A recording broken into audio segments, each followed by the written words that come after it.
বিধানসভা ভোট আর মাত্র কয়েকদিনের অপেক্ষা। জনসংযোগ স্বার্থে ব্যস্ত রাজনৈতিক নেতা নেত্রীরা। পিছিয়ে থাকলেন না পার্থ চট্টোপাধ্যায়ও। জেল মুক্তির পর এই প্রথম নিজের বিধানসভা এলাকায় দেখা গেল তাকে। জেল মুক্তির পর এই প্রথম নিজের বিধানসভা এলাকায় প্রাক্তন শিক্ষামন্ত্রী পার্থ চট্টোপাধ্যায়। নিজের বিধানসভা কেন্দ্রের পাঠকপাড়া, যে পাঠকপাড়ার চায়ের দোকান থেকে পার্থ চট্টোপাধ্যায় একসময় নিয়মিত চা খেতেন। শনিবার বাড়ি থেকে বেরিয়ে সেই পাঠকপাড়াতে এসেই চায়ের ভাঁড়ে চুমুক দিলেন তিনি।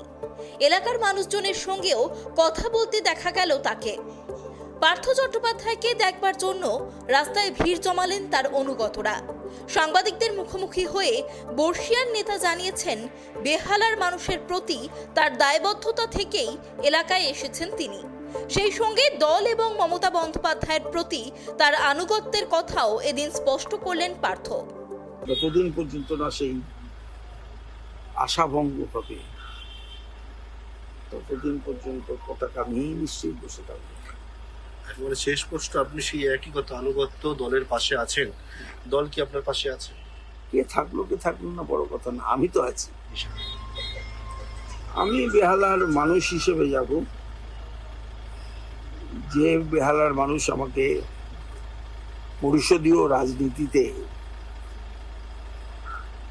বিজয় তিলক পরিয়ে বিধানসভায় পাঠিয়েছিল, যারা আমাকে পরপর 5 বার একই জায়গা থেকে পছন্দ করেছিল,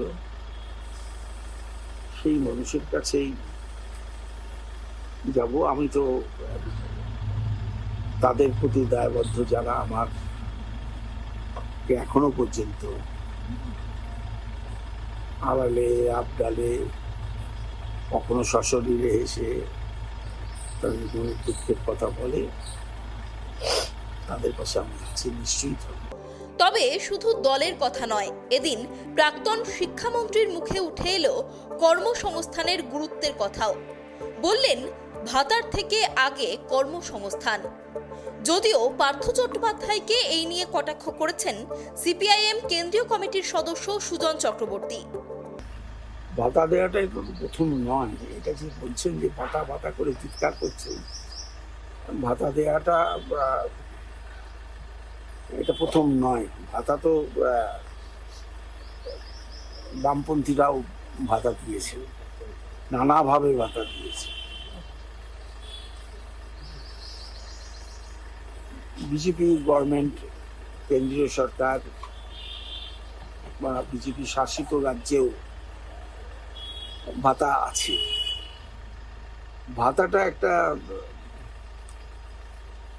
অন্য মাত্রার, কিন্তু কর্মসংস্থানটা সবচেয়ে আগে। পার্থবাবু জেল থেকে বেরিয়েছেন, বেহালায় গেছেন, পাঠকপাড়ায় চা খেয়েছেন, ভালো করেছেন। চা খাওয়ার মধ্যে তো কোনো দোষ নেই, কিন্তু সব কর্মসংস্থানের কথা ওনার এখন মনে পড়েছে। তো ভূতের মুখে রাম নাম। 15 বছর ধরে এসএসসি পরীক্ষা হলো না ঠিক মতো, টেট পরীক্ষা হলো না ঠিক মতো, শিক্ষক শূন্য পদ, সরকারের শূন্য পদ, টাকার খেলা চলছে, দুর্নীতি। সেই দুর্নীতির দায়ে উনি ধরা পড়ে জেল খেটেছেন।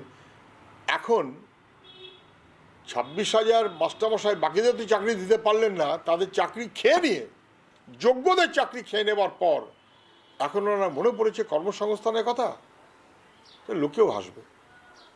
সবশেষে তিনি যে তৃণমূলে তার কার্যকালে কোনো দুর্নীতি বা অনৈতিক কাজ করেননি, সে কথাও জোর গলায় জানাতে ভুললেন না পার্থ। জোর গলায় বলছি, কোনো রকম অনিয়ম বেনিয়মের সঙ্গে সারাটা জীবন যুক্ত ছিলাম না, আজও নেই, মন্ত্রী হয়েও নেই, বিরোধী দলনেতা হিসেবেও নেই, কর্পোরেট জগতের মাঝারি বা বড় কি যে যেরকম ভাবে দেখে তার হিসেবেও নেই।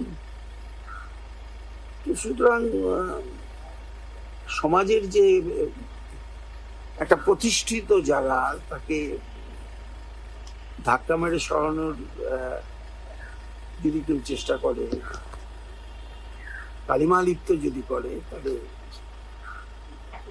কালি মুছে যাবে।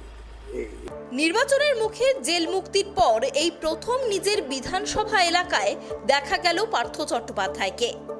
এখন আর তার মন্ত্রিত্ব নেই, তবে দলের একজন নেতা হিসাবে তিনি যে আজও সক্রিয়, সে কথাই কি বোঝাতে চাইলেন পার্থ চট্টোপাধ্যায়? সুকৃতি ভট্টাচার্যের রিপোর্ট, কেটিভি বাংলা।